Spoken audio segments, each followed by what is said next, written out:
You are Locked On A's, your daily podcast on the Athletics, part of the Locked On Podcast Network. Your team every day. Welcome to Locked On A's, part of the Locked On Podcast Network, your team every darn day. I am your host, Booney, one name, all passion. I've been riding with this squad for 4 decades now. And let me tell you, the A's aren't just some scrappy underdog anymore. We are the storm rolling in from Ricky to the Bash Brothers, from the Big Three to the Vegas Blueprint. This franchise has always found a way to flip the script. And right now, these kids are turning MLB upside down, and the rest of the league cannot stand it. Stick around. We are building a desert dynasty starting next year, the year after, and you don't want to be late to the party. We are free and available wherever you get your podcast, including YouTube. So smash that subscribe button now and join the ride. If you are in Nevada, catch Locked On A's Monday through Friday at 12:30 on Silver State Sports and Entertainment, Digital Channel 5.2 or Cox Cable Channel 77.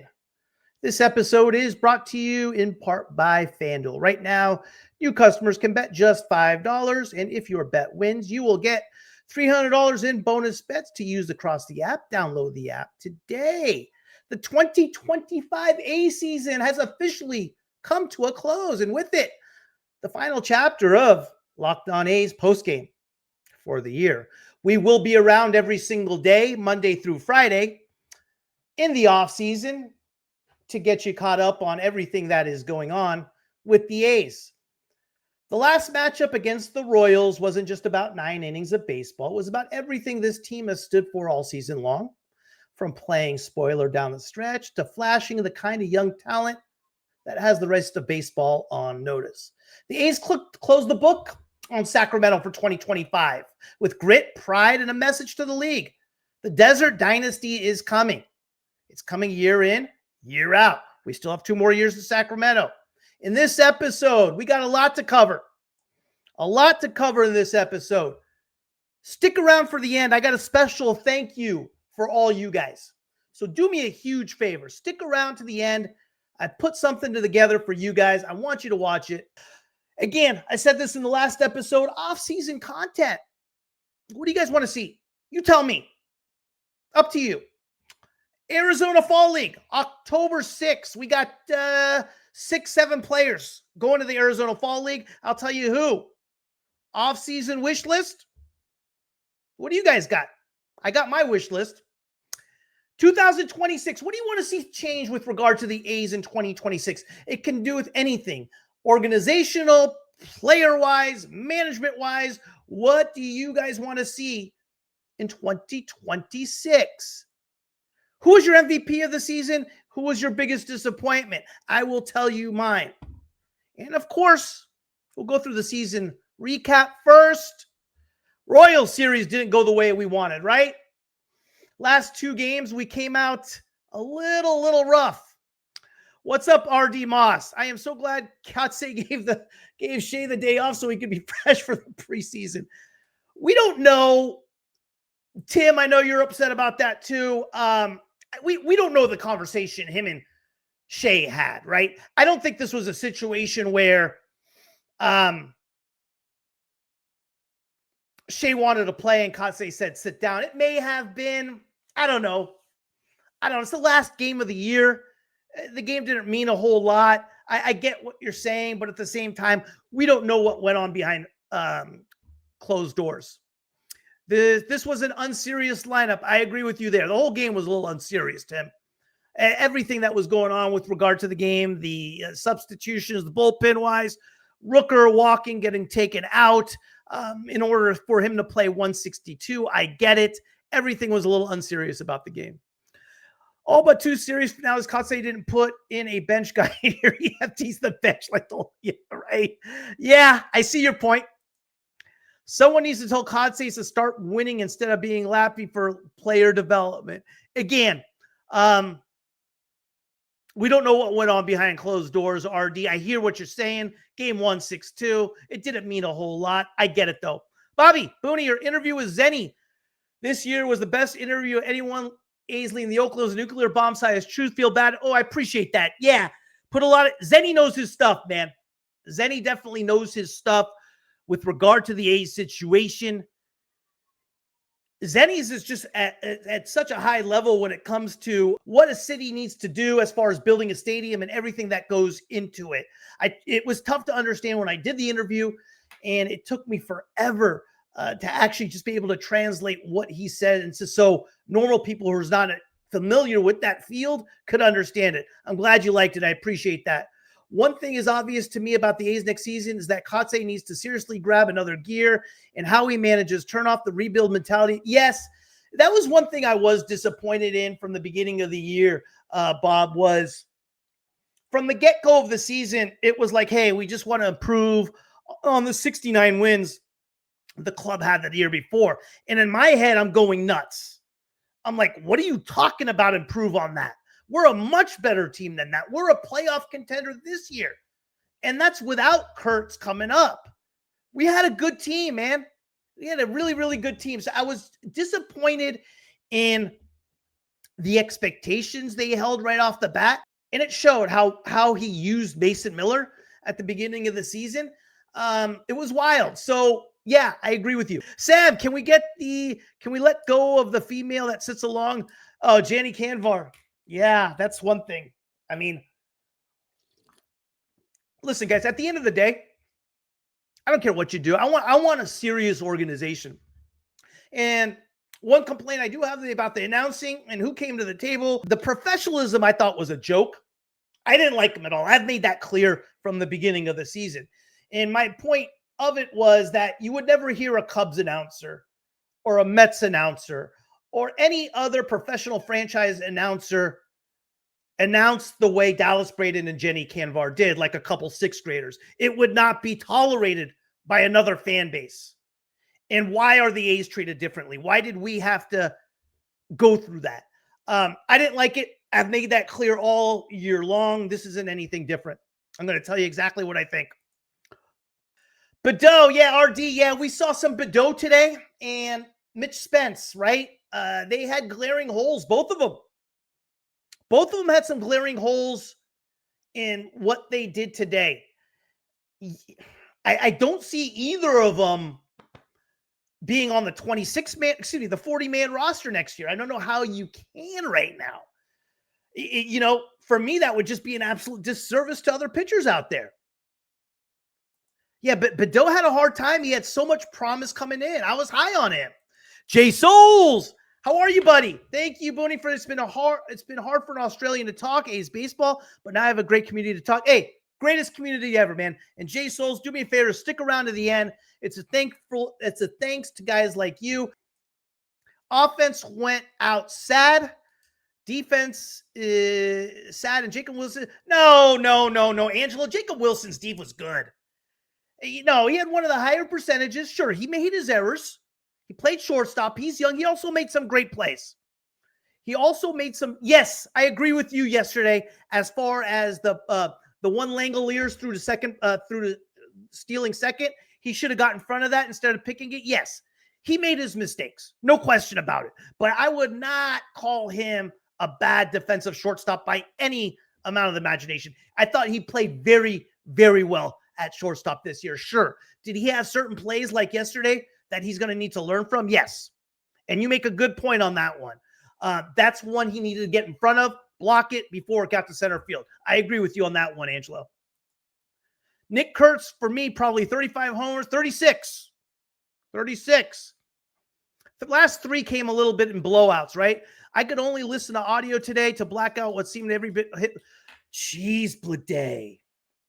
It was it was as bad as it sounded. It was terrible. So thankful that Kerry called that Kurtz 4 home run again. Thank God, huh? Get the radio team for the TV broadcast for sure. Hey, when I come back, give me your MVP and your biggest disappointment. MVP and your biggest disappointment of 2025, excuse me. My MVP is close, but I'm going to go with one guy, and I have a tie for disappointment. I'll see you in a minute. You have probably seen a million ads for hair growth products and thought, sure, like that actually works. There are so many products out there, and it's hard to know which ones are actually going to do anything. That's why you should give Nutrafol a closer look. Nutrafol is the #1 dermatologist recommended hair growth supplement brand trusted by over 1.5 million people. And now Nutrafol is the official hair growth partner of Major League Baseball. You can feel great about what you are putting in your body since Nutrafol hair growth supplements are backed by peer-reviewed studies and NSF content certified, the gold standard in third-party certification for supplements. Whether you are at work, out with friends, or even just getting ready in the morning, Nutrafol gives you more confidence in your daily routine. I love that Nutrafol is simple to add to your day. 4 pills with a meal, no prescription needed. Easy. See thicker, stronger, faster growing hair with less shedding in just 3 to 6 months with Nutrafol. For a limited time, Nutrafol is offering our listeners $10 off your first month subscription and free shipping when you go to Nutrafol.com and enter the promo code LOCKEDONMLB. Find out why Nutrafol is the best-selling hair growth supplement brand at Nutrafol.com, spelled Nutrafol.com. Promo code LOCKEDONMLB. That's Nutrafol.com. Promo code LOCKEDONMLB. Okay, guys, my MVP for the year. Believe it or not, I am going to go with tricked you. Brent Rooker. Brent Rooker is my MVP. 162 games played this year. 626 at-bats, third in all of baseball, 164 hits, 20th in baseball, 40 doubles, third in baseball. He had 30 home runs, top 25 in baseball, 262, 800 OPS. Yes, you could easily make an argument for Nick Kurtz, Jacob Wilson. I like Rooker. I like the leadership he brought. He was the face of the franchise. I think a lot of the kids looked up to him. I thought he was as close to as a leader as we could have gotten this year. Brent Rooker was my guy this year. Loved Brent Rooker. He hit big. He had big hits all year long. He was there no matter what. He answered questions from the media. Honestly, Rooker was my guy. Biggest disappointments, tie. I think you know where I'm going with it. Lawrence Butler at the beginning of the season, I said he would get MVP votes. I said that. And I said JJ Bleday would be an all-star. Maybe I should stop making predictions. Butler hit 235, 179 strikeouts, which was top 10 in all of baseball. I think 6th in the American League. And Bleday, not only was his glove awful, he hit 212, under a 700 OPS. Those are my biggest disappointments of the year. What do you guys got? John, get the radio team. I don't understand why they wouldn't do that. You got a guy that's broadcasted in minor leagues, in the minor leagues for 3 decades, his whole career, and you have the greatest announcer of all time. Why? Why wouldn't you put him on TV? Or just let them do a simulcast? It makes no sense. Time's up for JJ and Geloff. Package them for some pitching. Journey. You know how we feel about JJ and Geloff. Who wants them? I don't think we're going to get a freaking box of dirt for those two guys. One of those jars. You know, one of the old Coliseum things they were selling? I don't think we'll get that for them. I don't think we're going to get anything for Geloff and Bleday. I'll be shocked, man. I'm looking forward to the competition for starting. You're talking about DeVries? Well, right now, DeVries defensively didn't have a great year in the minor leagues. Percentage-wise, he wasn't great defensively. Now, could that be just a one-off? Sure. He's smooth. He's young. He's 18. Big body. We know what he can do. We'll see. I think DeVries, if DeVries hits like he did towards the end of the year, we could see him sooner. MVP Kurtz, okay. I had him real close. Kotsay disappointment. Yeah, he was. From the day one, the expectations on this team was low. From day one, they let the minor league park be an excuse. I thought leadership as a whole was bad this year. As a whole, I thought leadership was bad. RD, biggest disappointment is Butler. Yeah, I had that. Soderstrom's right there. Good for yeah. Yeah. I agree with you on that. I'm not going. I like Rooker. Rooker's. If I had to pick my favorite player, and am I biased a little bit with Rooker? Yes, that's my guy. I love Rooker. But yeah, as far as player for player, sure, you can easily go. Soderstrom. He was unbelievable this year, man. I mean, 279, 25 bombs, 93 RBIs, 34 doubles, 14th in majors. 93 RBIs, 23rd in all of baseball, 279, 824 OPS.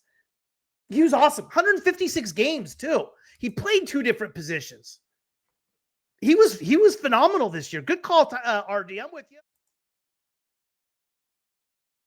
The NFL season is here, and FanDuel is making sure you are ready for kickoff with a can't-miss offer. Right now, new customers can bet just $5, and if your bet wins, you will get $300 in bonus bets to use across the app. I love using FanDuel because it fits however you would like to bet. Player props, building a same-game parlay, or even jumping in live as the action unfolds. It makes every game more exciting, whether you are watching your team or just keeping an eye on your fantasy lineup. It's quick, easy, and the best way to add a little more energy to Sundays. So are you ready to play? Download the FanDuel app now by visiting FanDuel.com to get started. That's FanDuel.com to place your first $5 bet.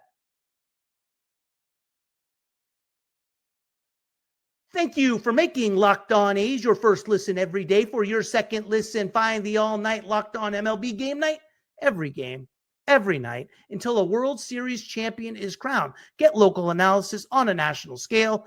Find MLB Game Night on Locked On MLB on YouTube or wherever you listen to your podcasts. Severino, you got Severino's your biggest disappointment, huh, Sam? Yeah. I'm with you. Severino kind of was who Severino was.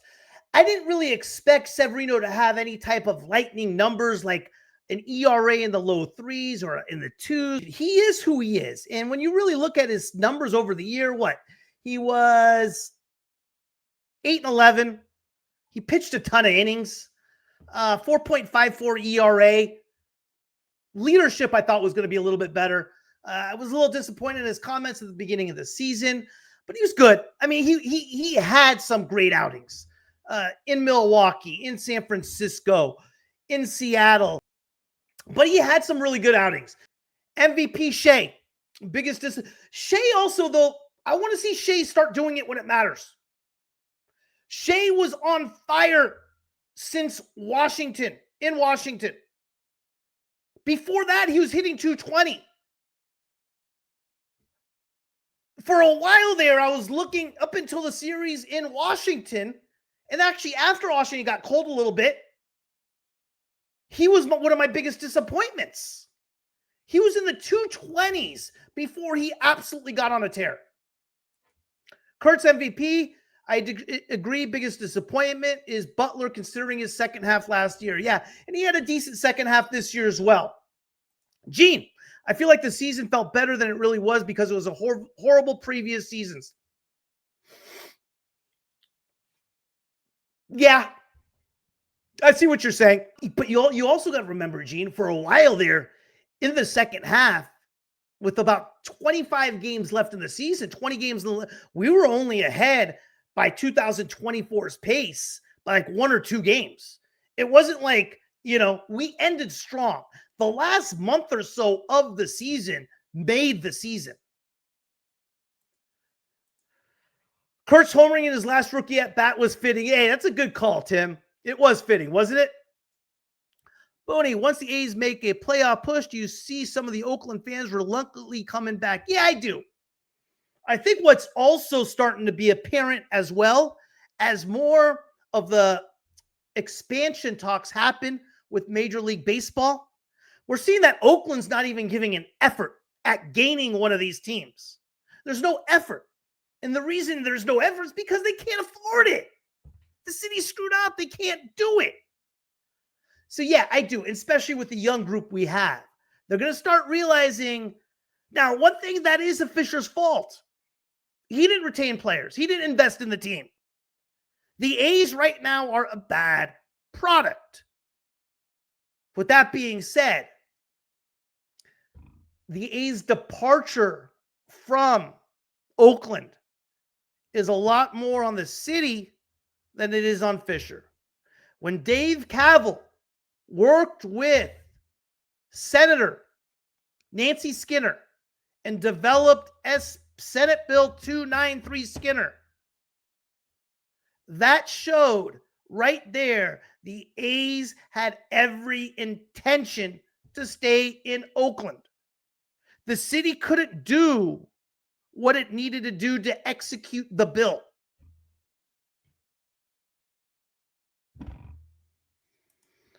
I made a decision that I wasn't going to go let John Fisher take away from my favorite pastime, and that everything changes over time, so I stick with my beloved A's. Good for you, Salty. I'm glad you did, man. They're a fun crew, man.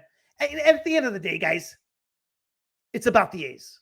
It's about the A's. But again, if you guys want, look into Senate Bill 293 Skinner.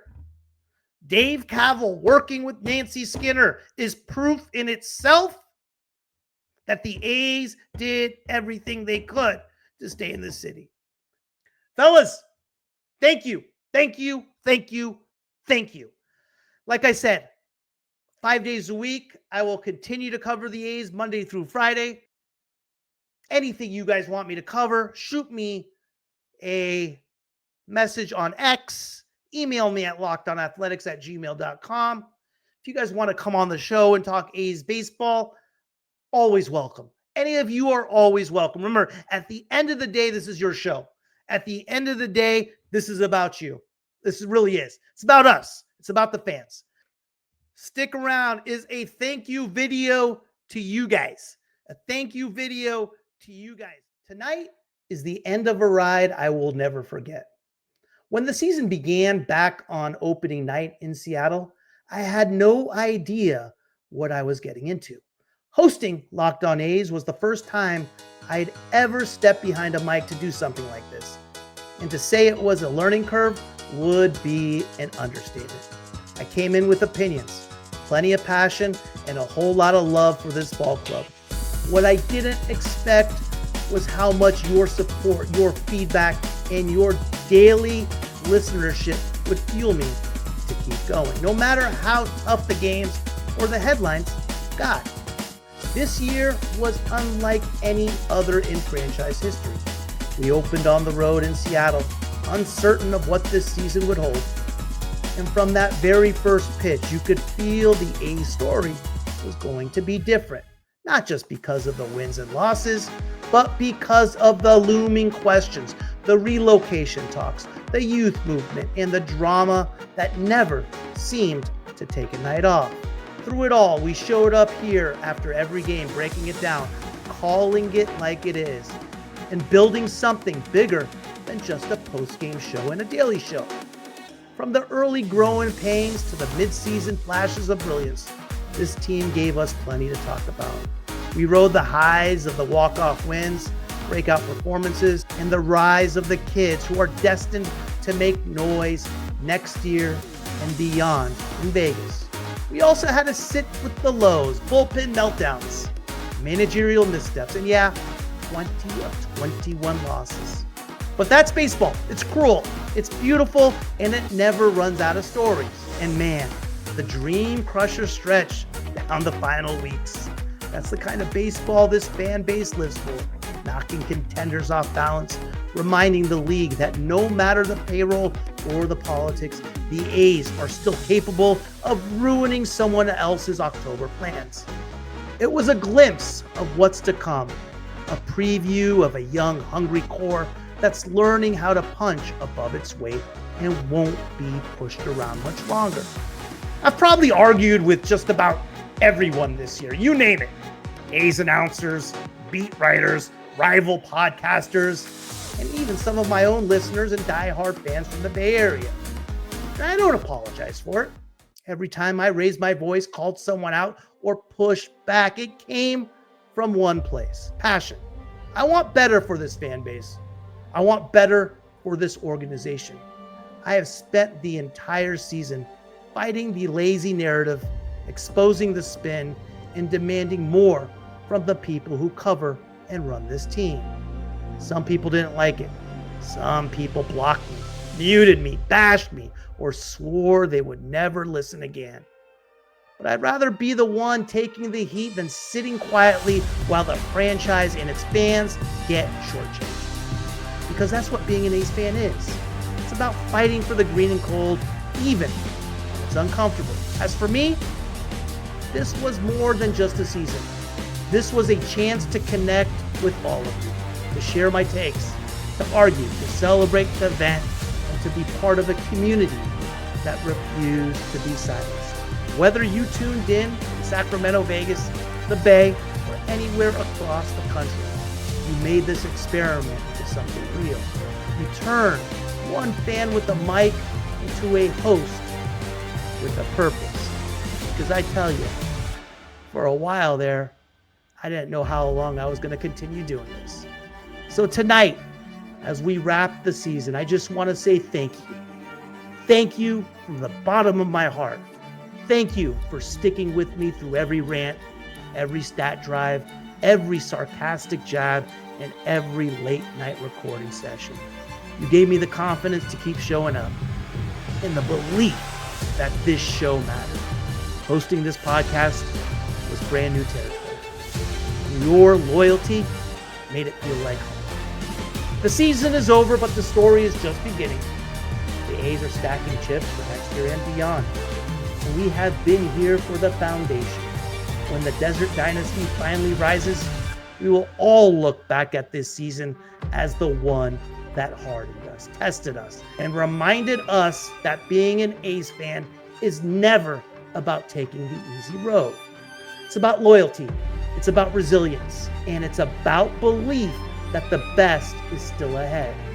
From opening night to closing day, from first pitch to last word, thank you, thank you, thank you for being here.